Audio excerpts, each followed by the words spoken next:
2007 सोमवार का दिन था और केरल के मल्लपुरम जिले का छोटा सा कस्बा चेलेम्ब्रा अपनी रोज की रफ्तार में चल रहा था। मार्केट में हलचल थी, लोग अपने रोजमर्रा के कामों में लगे हुए थे और संडे की छुट्टी के बाद गवर्नमेंट एम्प्लॉयज भी पूरे जोश में ड्यूटी पर लौट रहे थे। सुबह करीब 9:30 बजे साउथ मालाबार ग्रामीण बैंक के कर्मचारी भी ब्रांच पहुंच जाते हैं। रोज की तरह बैंक के दरवाजे पर एक बड़ा सा ताला लटका हुआ था और सब कुछ सामान्य लग रहा था। लेकिन जब बैंक ऑफिसर के राधाकृष्णन ताला खोलकर बैंक के अंदर कदम रखते हैं तो माहौल अचानक बदल जाता है। उनकी नजर बंद स्ट्रांग रूम के दरवाजे पर बिखरी धूल पर पड़ती है और उन्हें कुछ गड़बड़ लगती है। अगले पल जैसे ही स्ट्रांग रूम का दरवाजा खोला जाता है तो अंदर का नजारा देखकर सबके पैरों तले जमीन खिसक जाती है। अंदर लॉकर्स टूटे हुए थे और उनमें रखा सारा माल गायब था। बैंक कर्मचारियों को समझ नहीं आ रहा था कि जब बाहर हर दरवाजा बंद था, हर ताला अपनी जगह सलामत था, तो आखिर इतनी सुरक्षित जगह के अंदर चोरी कैसे हो गई।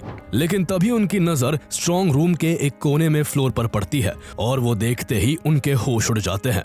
बैंक के फ्लोर पर एक बड़ा सा होल हो रखा था जो सीधे ग्राउंड फ्लोर पर बने एक रेस्टोरेंट तक जाता था। यानी चोर दरवाजे से नहीं बल्कि बैंक के फ्लोर को तोड़कर नीचे से अंदर घुसे थे। जल्दी ही नुकसान का अंदाजा लगाया जाता है और जो सामने आता है वो पूरे देश को हिला देता है। चोरों ने बैंक से 80 किलो सोना और 25 लाख रुपए कैश लूट लिया था। उस समय उस सोने की कीमत करीब 8 करोड़ रुपए थी, जिसकी वैल्यू आज के हिसाब से 110 करोड़ रुपए से ज्यादा की बनती है। ये इंडिया की सबसे बड़ी बैंक रॉबरी थी जिसने केरल के इस छोटे से कस्बे चेलेम्ब्रा को अचानक पूरे भारत में चर्चा का केंद्र बना दिया। तो आइए जानते हैं चेलेम्ब्रा बैंक रॉबरी की पूरी कहानी। आखिर चोरों ने कैसे एक रेस्टोरेंट की छत को बैंक में घुसने का रास्ता बनाकर भारत की सबसे बड़ी बैंक रॉबरी को अंजाम दिया। आखिर वो चोर कौन थे और कैसे उन्होंने चोरी के बाद भी पुलिस को गुमराह कर उसके होश उड़ा दिए। और आखिर बॉलीवुड की वो कौन सी मूवी थी जिससे इंस्पिरेशन लेकर चोरों ने ये बैंक रॉबरी की।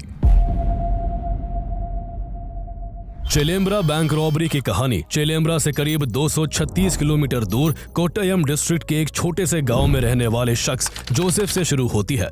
जोसेफ जब काफी छोटा था तभी उसके पेरेंट्स की मौत हो गई थी। जोसेफ की 2 बड़ी बहनें भी थी और मरने से पहले उसके पेरेंट्स ने दोनों बहनों की शादी करवा दी थी।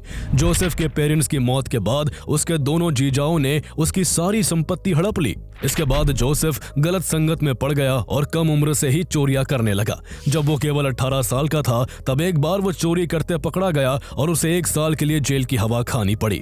जेल से निकलने के बाद भी वो नहीं सुधरा और आगे भी चोरी करने में लगा रहा। जल्द ही उस पर चोरी के 1 दर्जन से ज्यादा केसेस दर्ज हो गए और उसे कई बार जेल जाना पड़ा। इस दौरान वो 2 बार जेल अथॉरिटी को चकमा देकर जेल से फरार भी हुआ, लेकिन फिर से उसे 1996 में पकड़ लिया गया और इस बार उसे सिक्योर मानी जाने वाली वियूर सेंट्रल जेल में बंद कर दिया गया।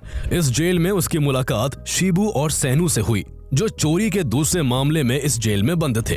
जल्दी ही तीनों पक्के दोस्त बन गए। तीनों में जोसेफ की ज्यादा चलती थी और वो शिबू और सैनू को अपनी चोरियों और पुलिस से बार बार बच निकलने की कहानी सुनाकर खूब वाहवाही बटोरता। जोसेफ ने उन्हें एक बार बताया कि उसकी जिंदगी का सपना है कि वो एक इतनी बड़ी रॉबरी करे कि जिसके बाद उसे कभी कोई चोरी ना करनी पड़े और वो मजे से आलीशान जिंदगी जी सके। शिबू और सैनू उससे और उसके सपने से काफी इंप्रेस्ड हुए और उन्होंने वादा किया कि वो इसमें उसका साथ देंगे। कुछ साल बाद तीनों को बेल मिल गई और इसके बाद तीनों ने मिलकर कई क्राइम्स किए। उन्होंने कभी गाड़ियों की चोरी की तो कभी गांजा बेचा। इस दौरान पुलिस की नजरों से बचने के लिए शिबू और जोसेफ संतवनम नाम के एक ट्रस्ट में नौकरी भी करते रहे। हालांकि कुछ समय बाद एक रोड एक्सीडेंट में शिबू बुरी तरह घायल हो गया और उसे नौकरी से निकाल दिया गया। जॉब खोने के बाद शिबू कोरिकोड लौट गया और अपने एक खास दोस्त राधाकृष्णन के घर रहने लगा। जल्दी ही वो राधाकृष्णन के परिवार से घुल मिल गया और उसकी राधाकृष्णन की पत्नी कनकेश्वरी से भी अच्छी दोस्ती हो गई। इधर जोसेफ संतवनम में ही नौकरी करता रहा और इस बीच उसने अनीता एंटनी नाम की एक लड़की से शादी कर ली। जोसेफ बाहर से भले ही एक आम जिंदगी जी रहा था, लेकिन अंदर ही अंदर वो अपने बड़े खेल की बिसात तैयार कर रहा था। इसके लिए उसने बड़ी चालाकी से अपनी पत्नी अनीता से भी अपनी असली पहचान छुपा ली थी और उसे अपना नाम तक गलत बताया था। उसने उसे अपना नाम जेसन बताया और मैरिज सर्टिफिकेट में भी इसी नाम का इस्तेमाल किया और अपनी पत्नी का सरनेम अडॉप्ट करके वो जोसेफ से जेसन एंटनी बन गया। इस तरह वो अपने दोस्तों के लिए जोसेफ था, लेकिन अपनी पत्नी अनीता और उसके रिलेटिव्स के लिए वो जेसन था। दो नाम के पीछे उसकी गहरी चाल छिपी थी और आगे नाम उसके बड़ी रॉबरी के सपने में काफी हेल्पफुल साबित होने वाला था। जोसेफ को अब ये कम पैसों वाली नौकरी और सीधी जिंदगी से नफरत होने लगी थी और वो जल्द से जल्द बड़ी चोरी करना चाहता था जो उसे एक ही झटके में करोड़पति बना दे। ऐसे में उसने आइडिया के लिए देश विदेश की रॉबरी की फिल्में देखनी शुरू कर दी।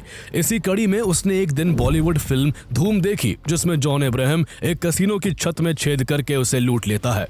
बस फिर क्या था, तुरंत जोसेफ के दिमाग में ये आइडिया हिट कर गया और उसने तय कर लिया कि वो किसी बैंक में जॉन अब्राहम की तरह छेद करके एक बड़ी रॉबरी को अंजाम देगा। जल्दी ही वो अपनी इस प्लानिंग में अपने सबसे अच्छे दोस्त शिबू को शामिल कर लेता है। इसके बाद दोनों टारगेट की तलाश में निकल पड़ते हैं। दोनों जल्दी ही आसपास के इलाके में कई छोटे बड़े बैंकों की रेकी करते हैं और आखिरकार अक्टूबर 2007 में उनकी तलाश चेलम्बरा की साउथ मालाबार ग्रामीण बैंक पर आकर अटक जाती है। ये बैंक उनके लिए सबसे अच्छा टारगेट था। एक तो रात को इस बैंक की रखवाली के लिए कोई गार्ड नहीं रहता था और दूसरा ये बैंक बिल्डिंग की दूसरी मंजिल पर मौजूद था, जिसके ठीक नीचे सुहाइमा नाम का एक रेस्टोरेंट था। जोसेफ को पता चलता है कि इस रेस्टोरेंट का ओनर मोइदीन कुट्टी लॉस के कारण इस रेस्टोरेंट को बंद करना चाहता है।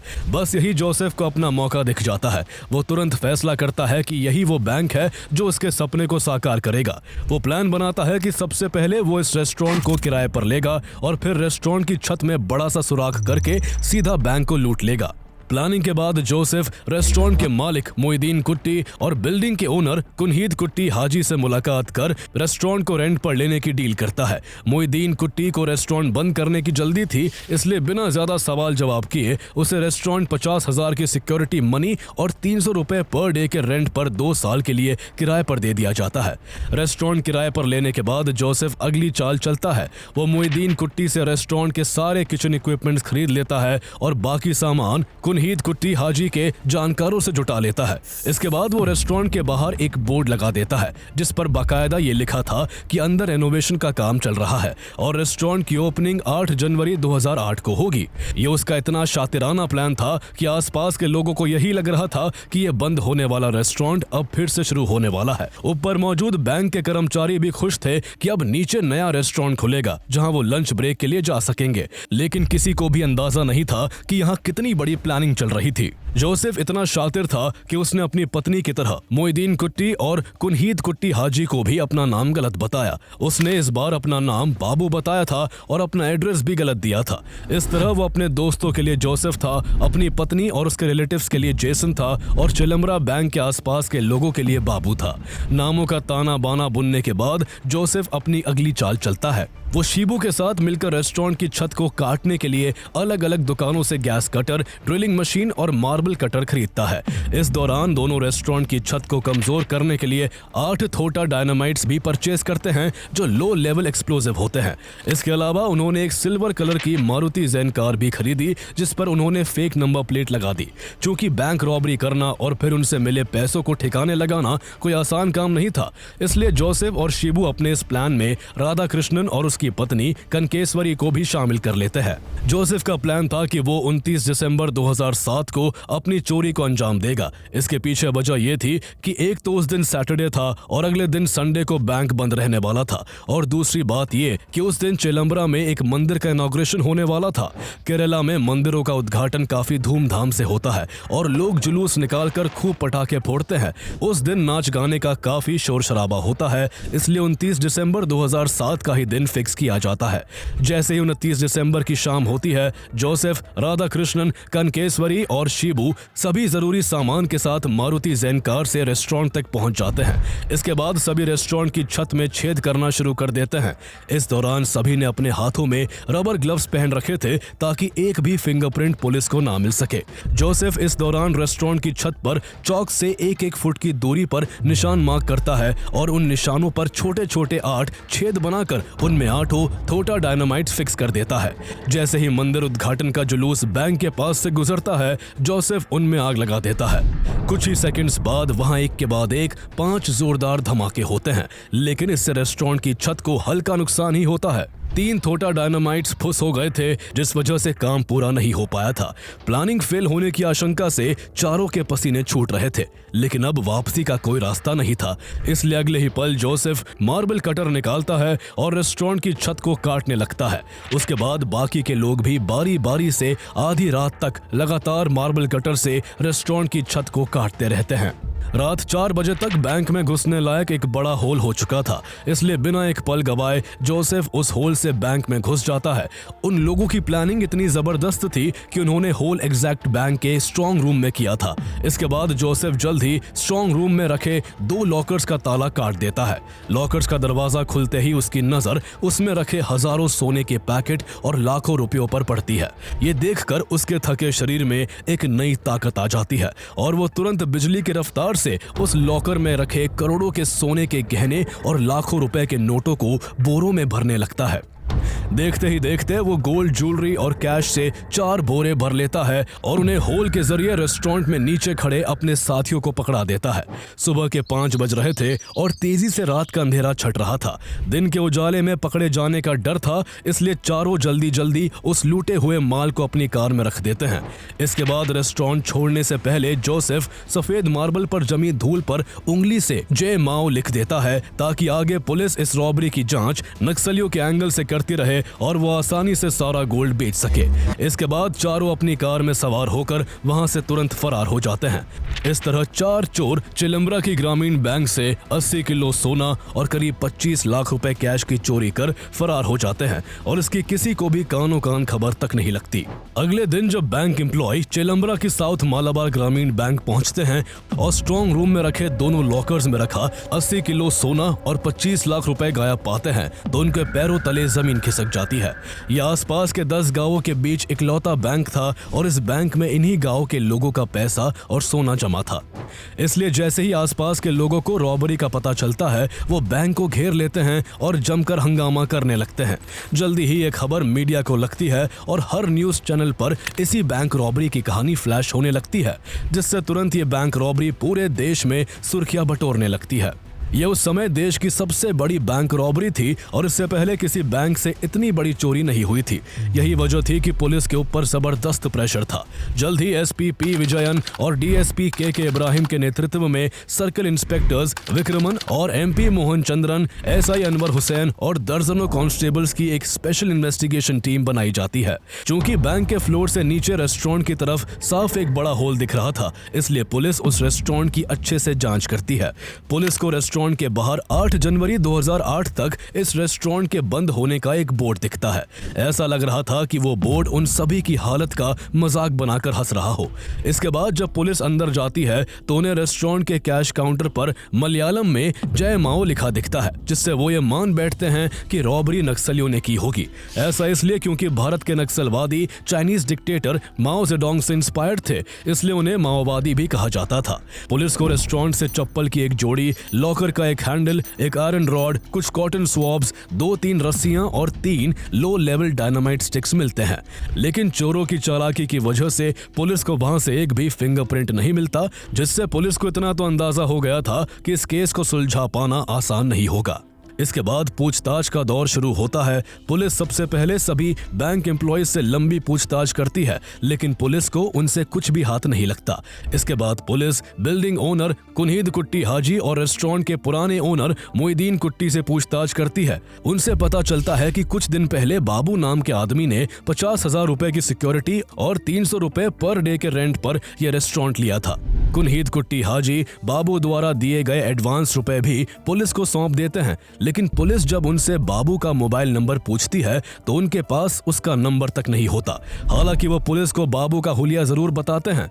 बाबू हमेशा एक ब्लैक कैप पहनता था और उसका लोअर लिप बिल्कुल पाकिस्तानी बॉलर सोहेल तनवीर की तरह था। पुलिस को उनसे उसकी सिल्वर कलर की मारुति ज़ेन कार के बारे में भी पता चलता है, लेकिन जब उस कार के नंबर की जांच की जाती है तो वो फर्जी निकलता है।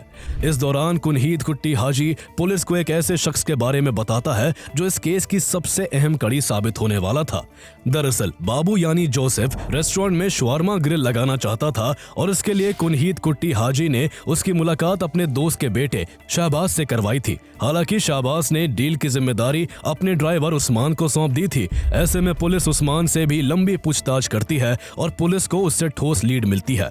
उस्मान पुलिस को बाबू का मोबाइल नंबर देता है और ये भी बताता है कि बाबू किसी दूसरे फोन का इस्तेमाल भी करता था, जिससे एक बार वो उसके सामने अपनी पत्नी से बात कर रहा था।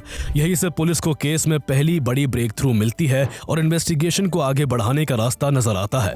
इस तरह पुलिस के पास अब बाबू का हुलिया, उसका मोबाइल नंबर और उसके द्वारा दिए गए नोटों का सीरियल नंबर, ये 3 मजबूत क्लूज थे। इन तीनों के सहारे पुलिस को यकीन था कि अब वो बहुत जल्द इस रॉबरी के पीछे छिपे लोगों तक पहुंच जाएगी, लेकिन उन्हें बिल्कुल भी अंदाजा नहीं था कि ये केस उनकी रातों की नींद हराम कर देने वाला था। इसी दौरान हर न्यूज चैनल और न्यूज़पेपर में एक खबर चल रही होती है कि चिलम्बरा बैंक रॉबरी को नक्सलियों ने अंजाम दिया है और पुलिस उन नक्सलियों को पकड़ने में लगी हुई है। जोसेफ और उसके दोस्त इन खबरों को किसी सुरक्षित ठिकाने पर छिपकर बड़े मजे से देख रहे होते हैं। जोसेफ को अपनी इस चाल पर बड़ा गुरूर हो रहा था और वो पुलिस की इस गलतफहमी पर खूब हंसता है। वो खुद को इस दुनिया का सबसे शातिर इंसान समझ बैठता है और सोचता है कि पुलिस उस तक कभी नहीं पहुंच सकेगी। इसी गुमान में वो शिबू के साथ मिलकर चोरी किए सोने को बेचने और चोरी में इस्तेमाल किए गए टूल्स को ठिकाने लगाने में जुट जाता है। वो लोग सबसे पहले सभी टूल्स को कोरापुजा नदी में फेंक देते हैं। इसके बाद दोनों कुछ गोल्ड को बेचकर अपने दोस्त सैनू, जिससे वो वियूर सेंट्रल जेल में मिले थे, उसकी मदद से 32 लाख में बेंगलुरु में एक फ्लैट, एक टोयोटा इनोवा कार और कुछ अन्य प्रॉपर्टी खरीदते हैं। इधर पुलिस इन चोरों को पकड़ने के लिए दिन रात एक कर रही होती है। आई विटनेसेस से मिली इंफॉर्मेशंस के आधार पर बाबू का स्केच तैयार करवाकर आसपास के पुलिस स्टेशंस, न्यूज़पेपर्स और न्यूज चैनल्स में भेज दिया जाता है ताकि कहीं से भी चोरों के बारे में जानकारी मिल सके। इस दौरान नोटों के सीरियल नंबर से पुलिस को कोई खास मदद नहीं मिलती, लेकिन मोबाइल नंबर पुलिस के लिए क्रूशियल साबित होता है। पुलिस को पता चलता है कि जिस नंबर से बाबू ने उस्मान से कांटेक्ट किया था वो फेक था। ये एक second hand Reliance CDMA phone था जिसमें किसी सिम की जरूरत नहीं पड़ती थी। उस्मान से पुलिस को पहले ही यह पता चल चुका था कि बाबू एक दूसरा नंबर भी इस्तेमाल कर रहा था, इसलिए पुलिस उसके पहले नंबर को आधार बनाकर उन इलाकों के मोबाइल टावर के डंप डेटा की मदद से उसके दूसरे मोबाइल नंबर को खोजने में लग जाती है। दरअसल हर मोबाइल सिम सिग्नल के लिए आसपास के किसी न किसी मोबाइल टावर से लगातार कनेक्ट होता रहता है और ये टावर्स अपने दायरे में आने वाले सभी नंबर्स का रिकॉर्ड रखते हैं।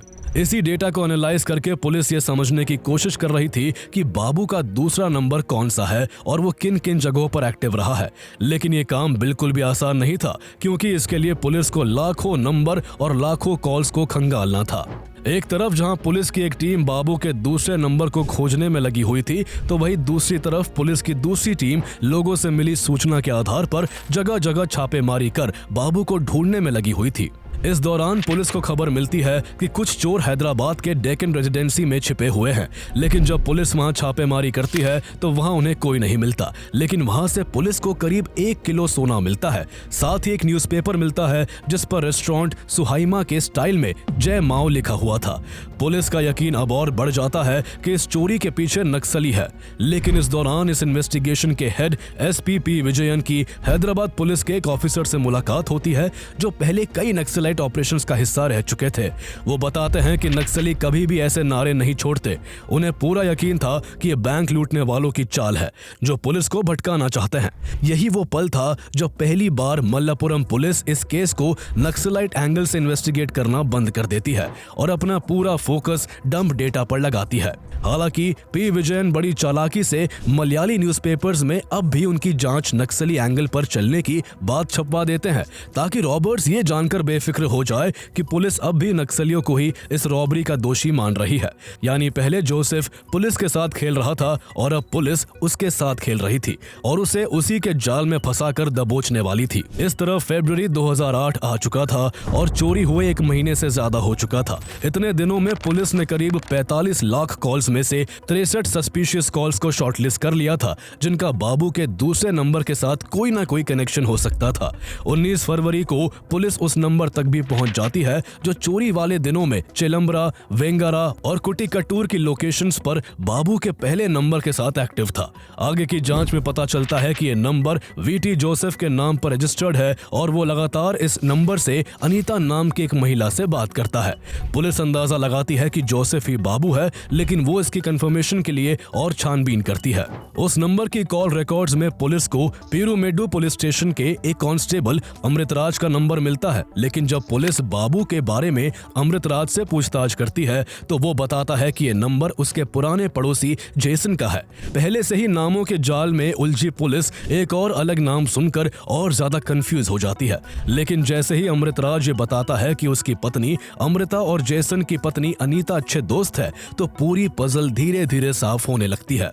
अब पुलिस के लिए अनीता एक कॉमन कड़ी थी जो जोसेफ से लगातार बातचीत कर रही थी और अमृतराज के अनुसार उसके पड़ोसी जेसन की पत्नी भी थी। इस तरह पुलिस बाबू के नामों के तिलिस्म को तोड़ने में सफल रहती है और उन्हें यकीन हो जाता है कि बाबू, जेसन और जोसेफ ये सब एक ही आदमी के नाम है और वही असली चोर है जिसने पुलिस को गुमराह करने के लिए ये सारा खेल रचा है। पुलिस को यह भी पता चलता है कि जेसन अब अपनी पत्नी के साथ कोरिकोड में एक रेंट के घर में रह रहा है और अनीता 2 महीने बाद मां बनने वाली है। इसके बाद पुलिस जोसेफ के कॉल रिकॉर्ड से हॉस्पिटल लिंक्स खोजती है और बेबी मेमोरियल हॉस्पिटल तक पहुंच जाती है जहां अनीता का इलाज चल रहा था। वहां से पता चलता है कि उसकी अगली अपॉइंटमेंट 27 फरवरी को है। इस दौरान पुलिस जोसेफ के कॉल रिकॉर्ड से चिलम्बरा बैंक रॉबरी में शामिल रहे शिबू, राधाकृष्णन और कंकेश्वरी का भी पता लगा लेती है और उनकी लोकेशंस कोरिकोड में ट्रेस कर लेती है।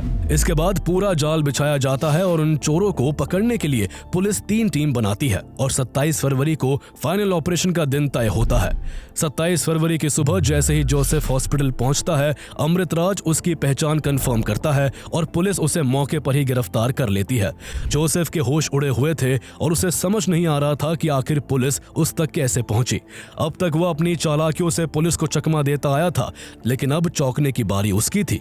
इसके साथ ही बाकी तीनों को भी उनके ठिकानों से पकड़ लिया जाता है। कड़ी पूछताछ के बाद चारों चोर अपना जुर्म कबूल कर लेते हैं और इस तरह 57 दिनों की लगातार मेहनत के बाद इंडिया की सबसे बड़ी बैंक रॉबरी सुलझा ली जाती है। इससे पहले भारत की सबसे बड़ी बैंक रॉबरी का रिकॉर्ड साल 1987 का था, जब लुधियाना में खालिस्तानियों ने पंजाब नेशनल बैंक से 6 करोड़ रुपए लूट लिए थे। पूछताछ के दौरान जोसेफ और शिबू सैनू का भी नाम लेते हैं, जिसने दोनों की बेंगलुरु में फ्लैट खरीदने में मदद की थी। पुलिस उसे भी बेंगलुरु से गिरफ्तार कर लेती है। आगे पुलिस चोरी किए गए 80 किलो गोल्ड में से 73 किलो गोल्ड रिकवर कर लेती है और जोसेफ द्वारा खरीदी गई सभी प्रॉपर्टी और फ्लैट को भी सीज कर लेती है। 5 साल बाद 2013 में कोर्ट फैसला सुनाती है और जोसेफ और शिबू को 20-20 साल, राधाकृष्णन को 17 साल और कंकेश्वरी को 5 साल की सजा होती है, जबकि सैनू को इस बैंक रॉबरी में डायरेक्टली इन्वॉल्व न होने के कारण छोड़ दिया जाता है। कंकेश्वरी भी इस समय तक 5 साल जेल में बिता चुकी थी, इसलिए उसे भी जेल से रिहा कर दिया जाता है। इसके बाद जोसेफ, शिबू और राधाकृष्णन को वियूर सेंट्रल जेल भेज दिया जाता है। यह वही जेल था जहां जोसेफ और शिबू साल 1996 में पहली बार मिले थे और यहीं से इस बड़ी रॉबरी का सपना देखा था, लेकिन किस्मत ने ऐसी बाजी पलटी कि उन्हें एक बार फिर उसी जेल में बंद होना पड़ा। लेकिन कहानी यही खत्म नहीं होती। कुछ सालों में ही वो तीनों बेल पर बाहर आ जाते हैं, लेकिन कहते हैं ना कि चोर चोरी से जाए लेकिन हेरा फेरी से नहीं। जेल से निकलने के 3 साल बाद 2017 में जोसेफ एक ज्वेलरी शॉप में डाका डालने के जुर्म में पकड़ा जाता है और एक बार फिर जेल में डाल दिया जाता है।